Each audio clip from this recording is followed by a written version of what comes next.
All right, let's talk about a word that can mean a dozen different things to a dozen different people. Socialism. But what if the best way to really get it is to think of it not as some rigid set-in-stone ideology, but as a hat? You know, an old hat that's been worn so many times by so many people that its original shape is almost gone. So let's try and figure out what this hat was supposed to look like in the first place. Yeah, this fantastic metaphor actually comes from a philosopher, C.E.M. Joad. And it just fits perfectly, doesn't it? Over the years, so many different movements have tried on this hat. You've got revolutionaries and peaceful reformers, brainy intellectuals and boots-on-the-ground trade unionists. And every single one of them stretched it and reshaped it to fit their own ideas. The result? Well, the original design has become almost impossible to recognize. Okay, so that's exactly what we're going to do here.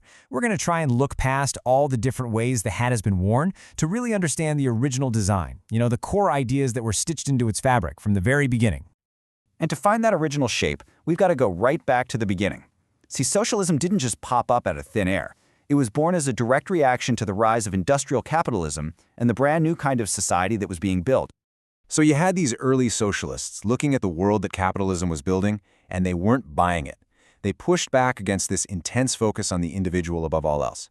They questioned the whole idea that the means of production, we're talking factories, land, tools, the whole shebang, should be in private hands. And they really challenged the belief that the government should just step back and play as small a role as possible.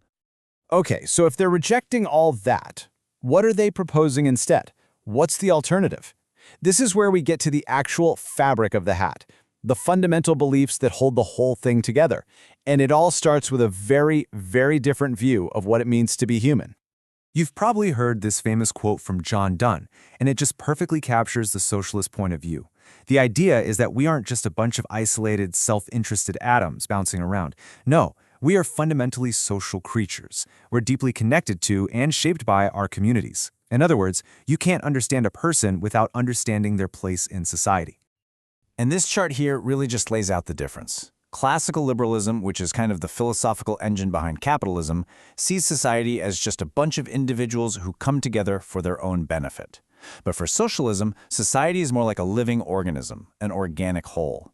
The well-being of the entire community is tied directly to the well-being of every single person in it. The community really does come first.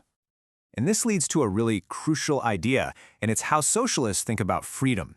For them, the freedom to vote or say what you want is great, but it's totally incomplete if you're still a slave to hunger or poverty or exploitation. They prioritize what they call freedom from necessities, making sure everyone has their basic needs met. That, for them, is the real foundation for a truly free society. Okay, so keeping those core ideas in mind, let's check out the very first major attempt to actually design a socialist society. And this happened way before Karl Marx even entered the picture.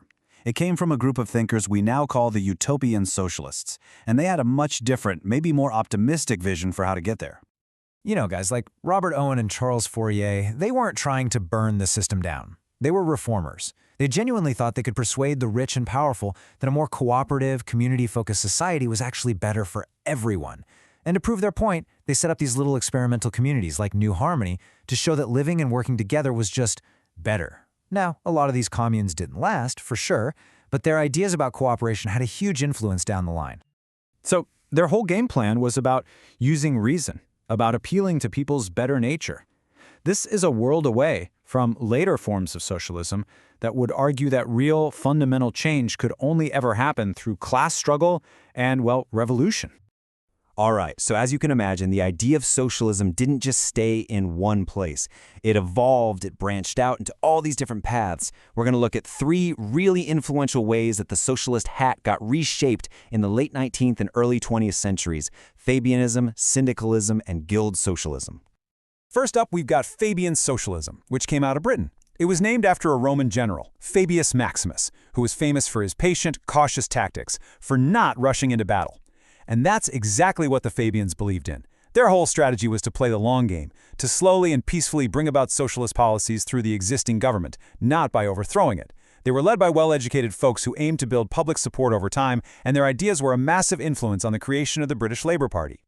And now, for something completely different, let's jump over to Syndicalism in France. This was a revolutionary idea, and a pretty radical one. The process, as you see here, starts with workers organizing themselves into these super powerful unions called syndicates. But the goal isn't just a pay raise, it's to eventually, maybe through something like a massive general strike, take over all the functions of the government. The old political state just ends, and in its place, you get a new state run entirely by and for the workers. And finally, there's Guild Socialism, another British idea that tried to find this interesting middle ground. It proposed a complete overhaul of the state into two separate parliaments. So you can see it here.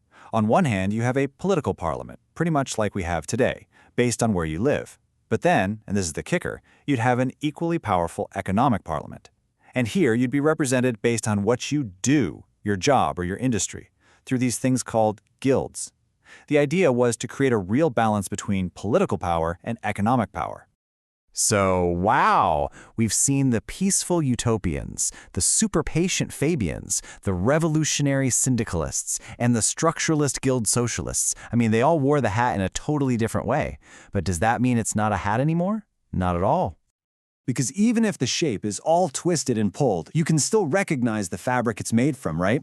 Whether it's supposed to be achieved through revolution or slow reform, all these versions share that common thread. They all put the community before the isolated individual. They all strive for more social and economic equality. And they all start from the belief that we are deeply connected and that we're so much stronger together than we are apart. And that brings us right up to today, because the hat of socialism is still changing shape, as new generations with new challenges try it on. So the real question for us today isn't just what's the next shape going to be, it's also what parts of that original fabric, that focus on community, on equality, and on our deep connection to each other, what parts of that will endure? It's something to think about.